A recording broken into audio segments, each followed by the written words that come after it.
Good morning mga ka-RB. Nandito kami ngayon guys sa Tagaytay. Kasama ko ang aking mga kalokarets. Ayan guys. Nandito kami ngayon sa Mahogany Market. Ayan si Ate Rose.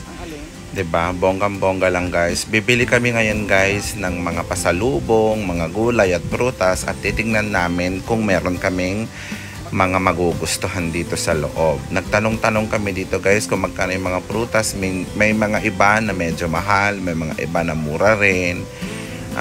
Karami ngayon guys ng pinya. Sobrang dami ng pinya ngayon guys dito. Kaya mura rin, oh, 'di ba? Nakikita nyo naman. Nagtatanong-tanong kami, may 3,100, ganyan, 5,100. At dumako kami guys dito sa kabilang side. Ayan, prutas pa rin dito guys. Marami pa rin dito. O, diba? As you can see naman, ang dami nila dyan. May mga manipa, langka. Nangangamoy dito guys yung langka. Sobrang bango. Ayan. Ang daming prutas. Iba-ibang variety ng prutas. May mga saging, papaya, langka, may mga honey. Ayan. Bumili ako niyan guys ng isang honey. May mga mangga rin. Nakakaloka lang yan guys kasi ang ganda nung kanilang mga prutas, bagong-bago, hindi siya yung luma. Ayan, inaalok ako ni ate dyan guys ng langka, kaya lang hindi naman ako kumakain ng langka kasi parang sobrang bango yung langka para sa akin. Parang nahihilo ako, ayan. Bumibili rin sa ate Timmy guys ng mga honey, ayan, kasi masarap yan ihalo sa mga tsaa, coffee, or mga kung ano-ano pang mga gusto ninyong paghaluan yan guys. O diba, medyo natagalan kami dito kasi nagtatawaran kami. Diba, o lipat tayo dito sa kabila. O yan yung kanyang store, pinomote pa namin kaso wala naman libre. Charis. Ayan, ang dami pa rin prutas guys dito nang yung makikita. Avocado, ang healthy niyan. Natuwa ako dito guys sa mangga kasi ang liliit nitong mangga, ang cute, pero sabi nila matamis. Pero medyo may kamahalan kayo, hindi kami dito bumili guys kasi nga sabi ko mahal.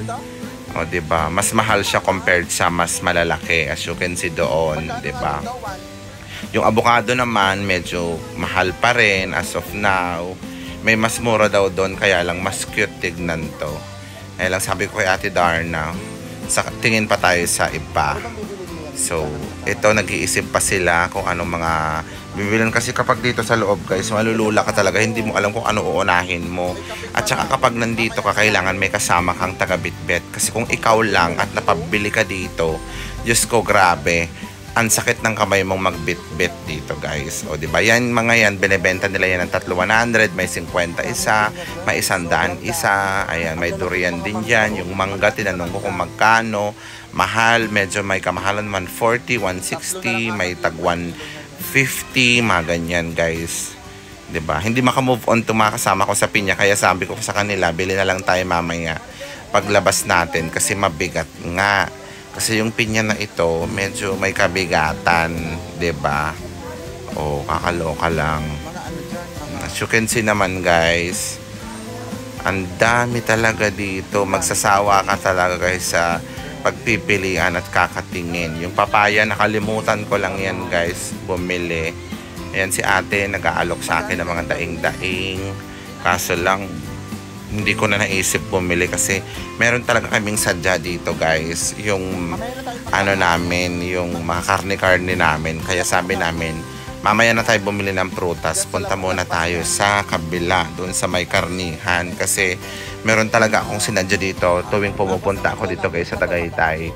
Talagang napapabili talaga ako guys ng mga prutas or di kaya baka nila kasi nandito guys yung pinaka masasarap na klase ng baka na kinakatay nila dito. At saka may kamurahan dito guys compared kung bibili ka sa mga mall or saan man. Ayan, nandito na tayo guys sa Tagaytay Mahogany Market, Beef Market. Ayan, bulaluhan.